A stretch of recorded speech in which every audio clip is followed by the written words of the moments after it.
Cove River, isa sa magandang pasyalan na matatagpuan sa Barangay Paclolo, Magsaysay, Occidental, Mindoro. Mayroon po silang floating cottages na nagkakahalaga ng 700 pesos. Mayroon ding bangkang masasakyan na nagkakahalaga ng 50 pesos bawat isang tao. The best magpunta dito tuwing summer dahil malinaw at malamig ang tubig.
So ayan guys, medyo madamo na nga rin po dahil tag-ulan na nga at medyo lumabo na rin po ang tubig.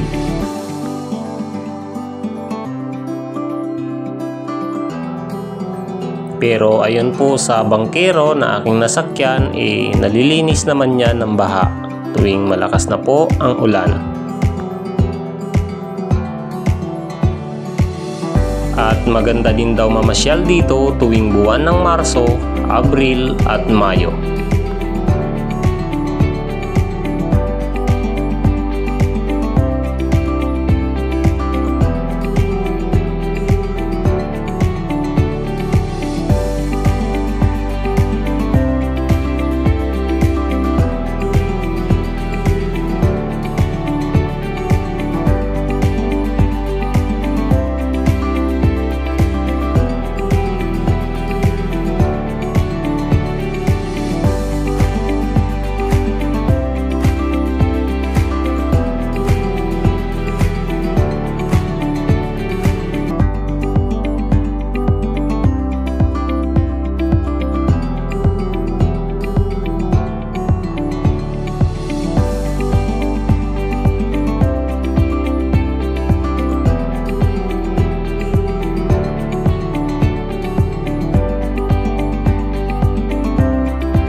So ayun guys, kung nagustuhan nyo po ang aking video, huwag pong kalimutang mag-like, subscribe and share para maging updated po kayo lagi sa mga video na i-upload ko.